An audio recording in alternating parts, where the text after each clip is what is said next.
वैसे यकीन मानिए हर कोई इंतजार कर रहा था एरिका और शहीर के कुछ रंग प्यार के तीसरे सीजन की। अब चर्चा ये हो रही थी कि ये ओटीटी पर आएगा, लेकिन इवेंचुअली ये आ रहा है टेलीविजन पर। बहरहाल हमने की बातचीत, क्योंकि ये जहां पर भी आए, जिस भी प्लेटफॉर्म पर आए, भैया इनसे मुलाकात तो बनती है। और जबकि मुलाकात तो जाहिर सी बात थी कि कुछ मजेदार सवाल तो बनते थे। सास बहु साजिश में आप दोनों का स्वागत है फिर से देव और सोनाक्षी के रूप में। क्या कहना चाहेंगे? सीजन 3 के साथ लौट रहे हैं कुछ रंग प्यार के। तो यहाँ पे प्यार के रंग कुछ फीके से दिख रहे हैं इस बार प्रोमोज में। अच्छा, प्रोमोज में यस जी। पहला जब प्रोमो हम शूट कर रहे थे उस दिन भी वहां पे थे, और आज इतने सालों बाद भी नाइस परेशान लग रही थी। कैसा लग रहा है एक बार फिर से देव, सोनाक्षी और क्या बोले, ईश्वरी बोलो या माँ जी, क्या कहना चाहेंगे सब? चलिए सबसे पहले शुरुआत करते हैं, मैम आपसे शुरू करेंगे। कैसा लग रहा है? तो आंसर तो यही होगा, मतलब अगर ना चाहते हुए भी बोलते लोग बहुत अच्छा लग रहा है, पर हम सब चाह कर बोल रहे हैं, रियल में बोल रहे हैं कि ये बहुत अच्छा लग रहा है। फिर से एक बार हम एक साथ काम करने का मौका मिल रहा है। बीच बीच में तो मिलते ही रहते थे, पर काम करने का मौका मिल रहा है, ज्यादा टाइम बिताने का मौका मिल रहा है। सो आई नो, तो बहुत अच्छा लग रहा है, बहुत बढ़िया लग रहा है। ओके, देव और सबसे यही जवाब मिलेगा। हाँ, सेम कॉपी पेस्ट मिलेगा। एंड आई थिंक वो चीज या फिर यूं कह लीजिए वो जो खुशी है फिर से एक साथ शूट करने की, वो आप तीनों के चेहरे पे हमें अभी भी दिखाई दे रही है और रील्स में भी दिखाई दे रही थी जब आप लोग आउटडोर शूट कर रहे थे। मतलब क्या कितने मजे, राइट? तो सिलीगुड़ी की कुछ बातें बताइए चलिए, बिकॉज हमने बहुत सारी ऑफ स्क्रीन रील्स देखी थी, वीडियोस देखे थे आप लोगों के। तो कैसा रहा वो आउटडोर एक्सपीरियंस इस कोविड के टाइम में? सेट पे नहीं कर रहे थे, आउटडोर पे। Actually this is the first time हम लोग आउटडोर शूट कर रहे थे इस शो के लिए। So it was nice, it was I think it was a good time for us to get to know each other also. I guess वो family की तरह वापस से एक बॉन्ड बनाने में हेल्प मिली उसमें, क्योंकि हम पूरा दिन साथ रहते थे, साथ बाहर जाते थे, वॉक्स के लिए जाते थे, घूमने जाते थे, खाना साथ में खाते थे, तो मजा आया, अलग एक्सपीरियंस था। और सिलीगुड़ी जैसी जगह थी जहाँ ग्रीन था, ओपन था। मुंबई में मुझे बुरा लगा कि फैमिली वाले सब एक हमारे घरों में बंद है और मुझे मौका मिला है, पर ये मुझे बिल्कुल कि ये कर पाए हम, यही खुश नसीबी थी हमारे लिए कि हम बाहर जाके खुली हवा में सेफ रह के काम कर सके, और काम भी कर रहे थे। मतलब ये सब था, तो थोड़ा सा मुझे ऐसे लगता था कि हम पूरे लोग तो नहीं है, घर वाले अंदर है और हम लोग बाहर है, तो उनको जब घर से बोलते थे कि ये देखो कितनी अच्छी जगह है, तो मुझे दिखता था उनकी आंखों में कि अरे हम लोग यहाँ, तुम एंजॉय करो, तो बहुत अच्छा था। We were blessed actually to be there. और आई थिंक सीजन 3 की अगर बात करें तो जब सीजन 1 आया सक्सेस मिली, सीजन 2 आया, बट सीजन 3 में जब प्रोमोज आने लगे, जिस तरीके से हमें फैंस के मैसेजेस आते थे ना कि मतलब क्या होगी इस बार की स्टोरी, क्यों देव और सोनाक्षी एक दूसरे के साथ रह के भी इतने दूर है, तो क्यों है ये दूरियां? चलिए आप दोनों बताइए। Eventually that happens in a relationship. आगे रिलेशनशिप बढ़ती है तो वो एक होता है ना कि you just start getting busy with your own work, doing your own thing, क्योंकि पता है कि हम लोग एक ही घर में रहते हैं, एक ही मतलब रूटीन चलता रहता है, तो हम अपने अपने चीजों में बिजी हो जाते हैं, एंड देन वी फॉरगेट कि हमारे बीच वो स्पार्क हुआ करता था, या वो छोटी छोटी चीजें जो हम एक दूसरे के लिए करते थे, वो सब थोड़ा फेड आउट होने लगता है।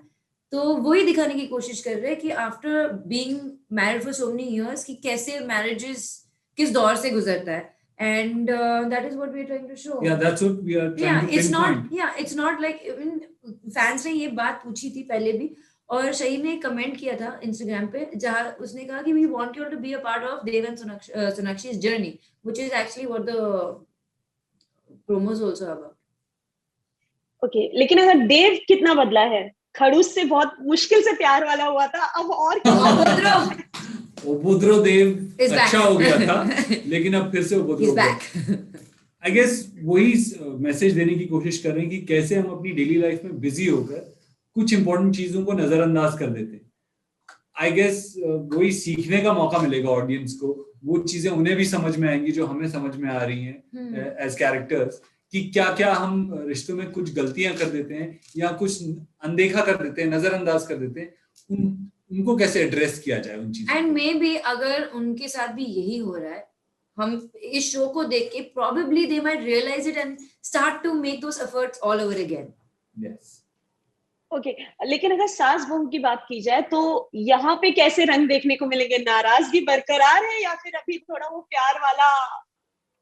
देखो, नाराज तो ईश्वरी की नाराजगी जो थी वो उस वक्त जो सबने देख चुके हैं और उसमें से वो गुजर चुकी है और अभी वो बहुत खुश है क्योंकि अभी सब जिंदगी में भी बहुत ही ठहराव आ गया है। बच्चे हैं, देव के बच्चे हैं और पोता पोती के साथ वो मग्न हैं, तो इनके ईश्वरी के नजरिए में ये भी सब ठीक ही चल रहा है क्योंकि जनरेशन ही अलग है। तो हाँ, शादी के बाद थोड़ी ना वो सालों तक तो वैसे ही रहता नहीं है जो शादी के तुरंत बाद कपल का इंटरेक्शन होता है, वो इतने सालों बाद नहीं रहता है। तो उसके लिए तो बहुत आम सी बात है, बहुत आम सी है। मतलब ये भी होगा कि ये सोनाक्षी को बेवजह उसे उसका सोनाक्षी इस बात का बात दिल पे ले रही है कि पहले जैसा नहीं, पहले जैसा तो रहता ही नहीं है कोई। तो ये एक नजरिया है इसका।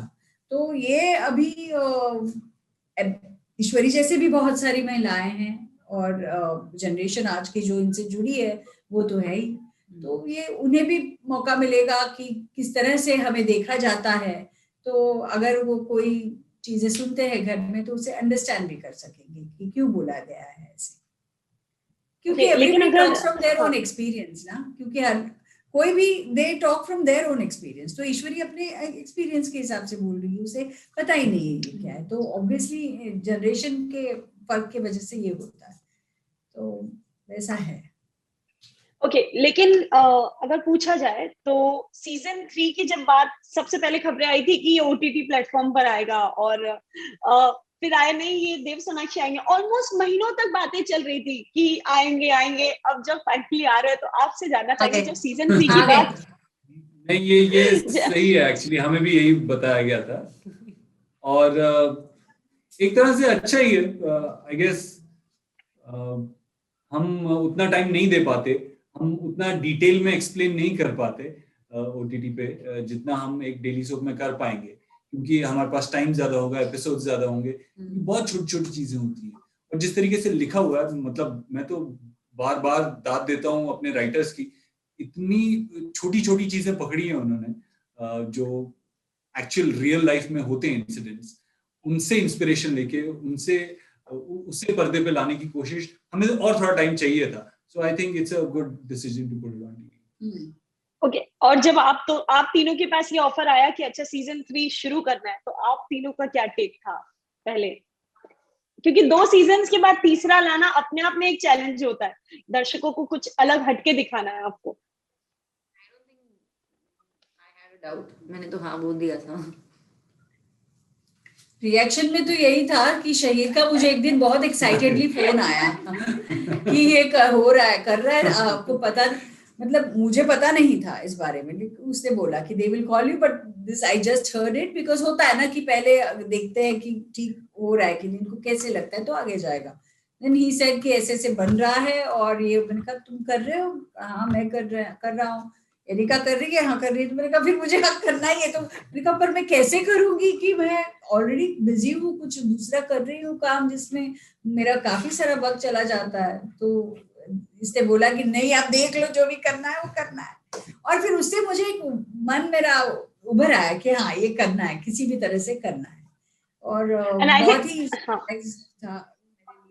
एक्चुअली में वापस आ रहे हैं with the same cast and everything. ये फैंस की जीत है आई गेस, जो जिन्होंने पसंद किया ना इस शो को और वो चाहते थे ये वापस आए, ये उनकी जीत है। और मुझे लगा कि अगर वो उन्होंने इतना एफर्ट किया है, उन्होंने इतना अप्रिशिएट किया हमारे काम को, वो वापस से देखना चाहते हैं तो उनके साथ गलत नहीं होना चाहिए, हमारी वजह से तो नहीं एटलीस्ट। आई थिंक यही फैंस हैं जो बेकरारी से आप सबका इंतजार कर रहे हैं। मैम आई थिंक एक ब्लेसिंग होती है, ऑफ स्क्रीन जो बॉन्ड होता है, वो प्यार, वो कनेक्शन आपस में एक ब्लेसिंग होती है। तो आपके लिए ये दोनों मतलब ऑफ कैमरा शहीर और एरिका किस तरीके से आउटडोर में ध्यान रखते थे? बिकॉज हम कुछ चीजें सुनते आ रहे थे कि ओके आपको रोकना टोकना ये सब चीजें चलती रहती थी। No, these two are really a blessing. They're blessing in the sense that उन दोनों में ये क्वालिटी है कि वो कदर करते हैं सामने वाले की फीलिंग्स की। ये जो क्वालिटी है इन दोनों में ही है। और वो जो कदर ये क्वालिटी सभी लोगों में होती है ऐसा नहीं है।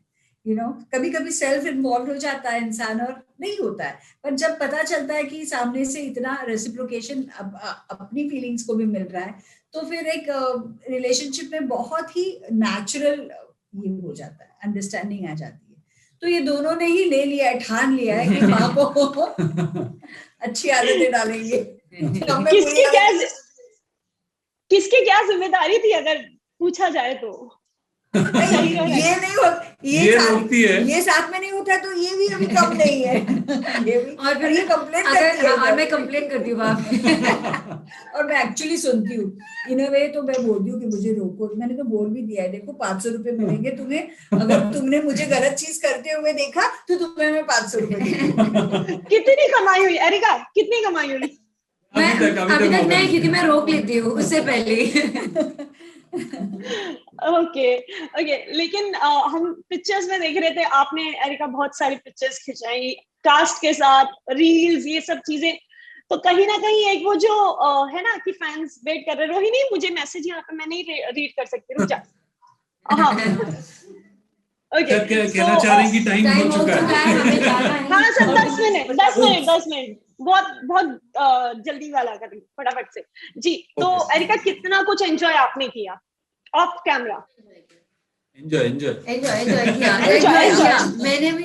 हाँ एंजॉय किया मैंने, क्योंकि शूट करते करते मतलब घर की भी याद आ रही थी, घर के खाने की याद आ रही थी। इसने मेरे लिए एक बार बटाटे वड़ा बनाया, याद है? ओह माय गॉड, अरे सब कुछ बनाती है वो। बटाटे वड़े खाए, बहुत मजा आया। भजिया बनाए, बहुत मजा आया। अभी नेक्स्ट क्वेश्चन चलिए। हाँ ओके शहीर, आपसे जानना चाहेंगे, आपके लिए जिम्मेदारियों का लेवल अब थोड़ा पर्सनल लेवल पे बढ़ गया है, तो किस तरीके से आप अपनी चीजें मैनेज कर पा रहे हैं, घर पे टाइम देना? बिकॉज जो आप यहाँ पे ऑफ स्क्रीन बच्चों के साथ वक्त बिता रहे हो वो अब आपको ऑन स्क्रीन में बिताना है। तो ट्रेनिंग कितनी कंप्लीट चल रही है? ट्रेनिंग तो देव ने ही कराई है मेरी। तो कोशिश कर रहा हूँ मैं भी। देव भी फंसा हुआ था बेचारा। मैं भी मतलब बैलेंस करना ही मेन लाइफ का सबसे कॉम्प्लिकेटेड, सबसे मुश्किल पार्ट यही होता है कि चीजों को बैलेंस कैसे किया जाए। अपनी तरफ से पूरी कोशिश है। चलो ऑल द बेस्ट, एंड हम बहुत जल्द आपसे मिलेंगे किसी भी तरीके से, भले ही कोई कितना भी रोके हम आ जाओ आप। चलिए all the best guys.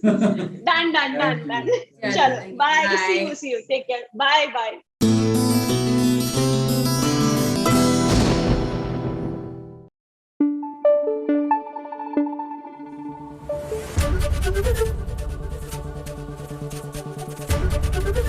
ABP news आपको रखे आगे।